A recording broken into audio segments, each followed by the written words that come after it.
Let me start with this. If you are a World of Warcraft fan, I think you are going to really love this game.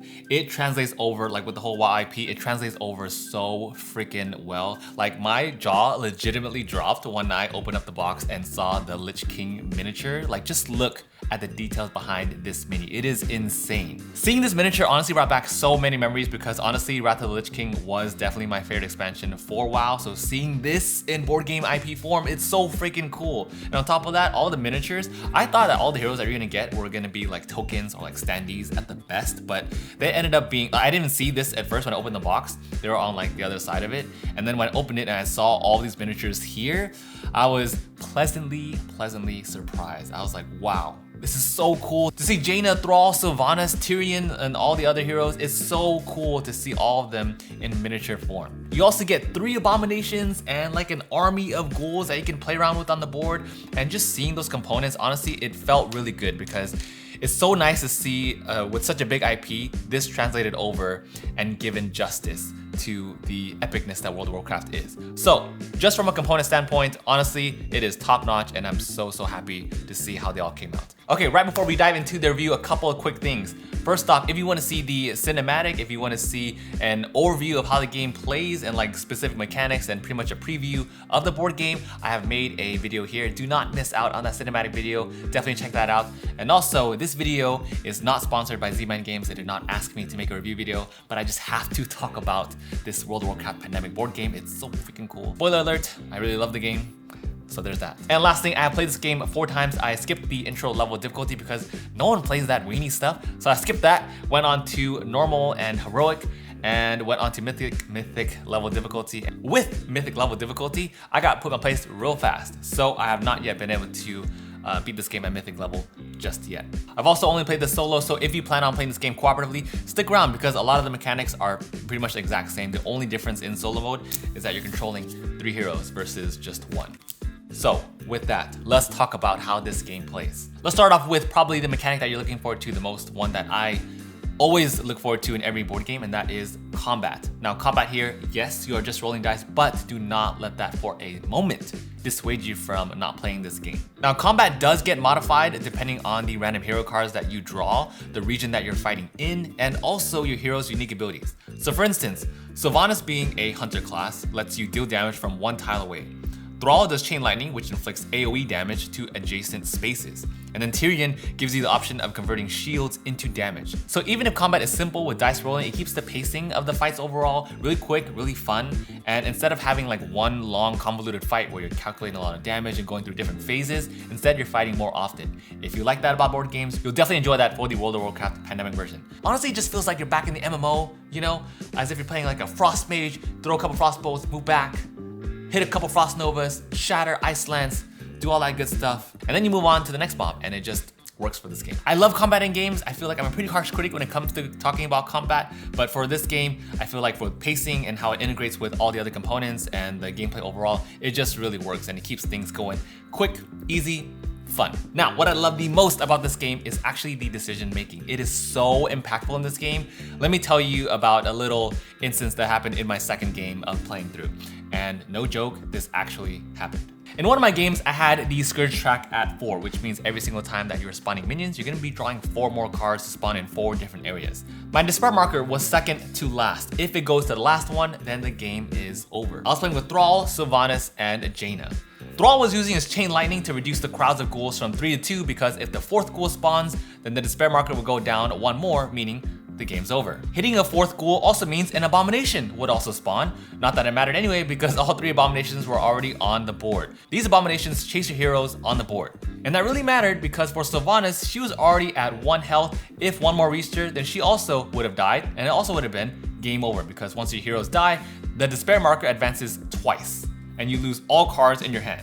It was Jaina's turn. I already unlocked Ice Crown Citadel, but my heroes were spread out, and she was the only one that could reach Ice Crown Citadel, and I've already made a ton of progress on it as well, so this was pretty much a, no joke, a last chance. My only chance of winning was to have her teleport 4 spaces, move twice, there goes 2 actions, so I have 2 actions left, and my final 2 actions were to quest.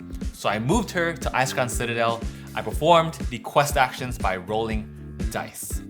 Jaina was at 3 health. The Lich King automatically does 1 damage to you, and his quest does 2 damage. So in total, every time you quest, you're gonna take 3 damage. Jaina's health pool of 3, but she does have frost armor, which means she gets to block one of those hit points.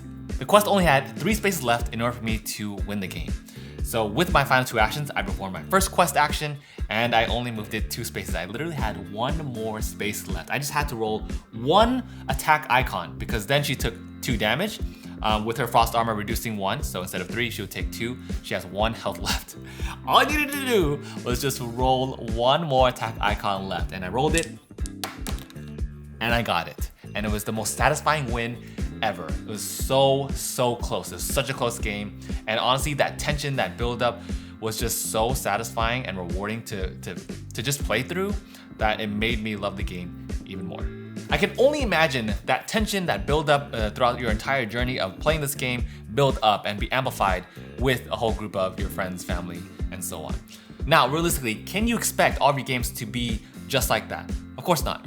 But that doesn't mean that the game doesn't have all those mechanisms in place to push you towards that point. You have so many impactful decisions during your gameplay. It's like balancing whether or not to quest, or to move away from the quest and then heal real quick and then go back to quest, or reduce an enemy horde before it reaches 4, before it spawns even more. I feel like the spawning mechanisms, the variety of choices that are interacting with each other, and the really dynamic gameplay overall really adds and pushes you towards that very epic build-up that I had as well. Bottom line, there are nail-biting moments for sure, and that's what keeps me coming back to playing this game. The only thing that I wished this game improved upon is when it came down to the final fight. So when you get to the final fight after you complete all your quests, you go to, your goal is to go to the Icecrown Citadel, okay? And so this epic 3D tower converts over, so it starts off like this, and then it'll convert over, and then Arthas then lands into the Icecrown Citadel. How fitting, because it's just like the MMO raid. So from there, your heroes are going to move towards Icecrown Citadel and ultimately quest or fight against the Lich King. I just wish that bosses, or in this case, the final boss, had phases just like the MMO. So for example, when you're raiding against the Lich King, or if any of you played WoW, if any of you have raided in general in WoW, bosses have different phases, and they ultimately have like an enrage timer towards the end as well. So if that worked also in the board game form, it would have been so cool. In the game, he only does a passive 1 damage, and then the quest itself only does 2 damage raw. So ultimately, he's just dealing 3 damage every single turn. And I just wished he was more involved in that per se. I do want to say that I get why he is designed like that, because when you're fighting him, you can't defeat him on 1 turn. You have to take several turns. You have to run in with your heroes, attack, and then run back out, heal up, and then run back in. And I feel like that's very fitting. On top of that, there's a ton of things going on as well. Like more Scourge minions are being summoned, more ghouls, the abominations are chasing after you. There's just a lot to deal with as you are fighting him. So I totally get why he's designed like that, to deal passive damage.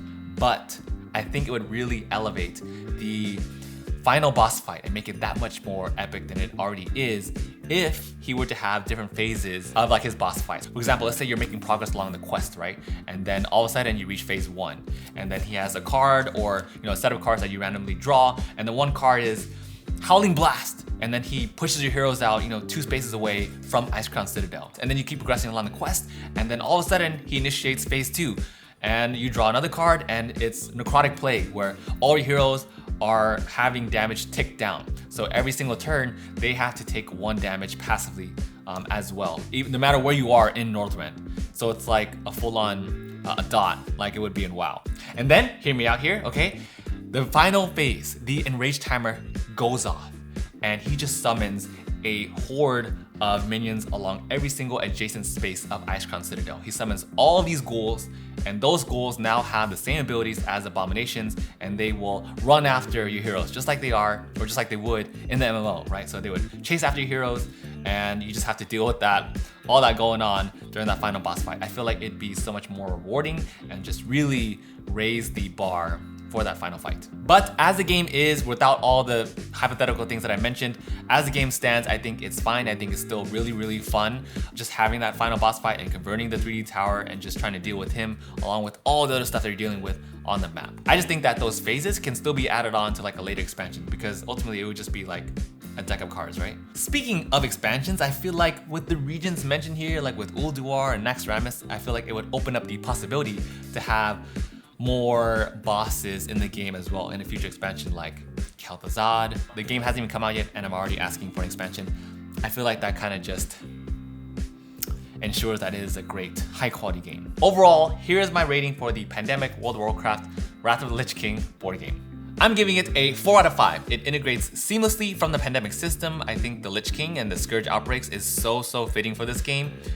Number 2, it really delivers on IP translation from the components to the transformation of the Ice Crown Citadel to fighting the Lich King on a platform, having to rest outside of the questing regions. Even if the actions are the same, I still love the unique artwork presented on the different cards. There are just a ton of large and small details that are incredibly immersive. Number 3, it is a fast-paced game. I think the balance between combat and movement, questing, resting, all these actions in the game make it flow so smoothly.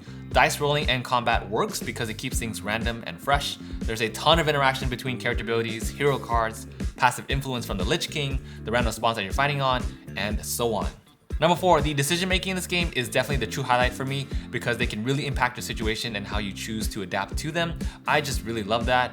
And number 5, the only thing I wish that was present in the game was a multi-phase boss fight or just a more involved fight with the Lich King overall. But again, this is something that can certainly be added on with future expansions. And even without it, I think the game still delivers really well. This board game is definitely a staple in my collection. It is so incredibly fun, it's so immersive, and it really gives justice to WoW characters overall. Hands down, great solid game, love it, hope you check it out. And thank you so much for joining me in today's video. If you ever played WoW, let me know what your class is down below. And also, let me know what your thoughts are about this game overall. Are you planning to get it? Are you gonna get it later on? What are you interested in? What is dissuading you perhaps? Let me know all your thoughts. Have a wonderful day, and I'll see you all later.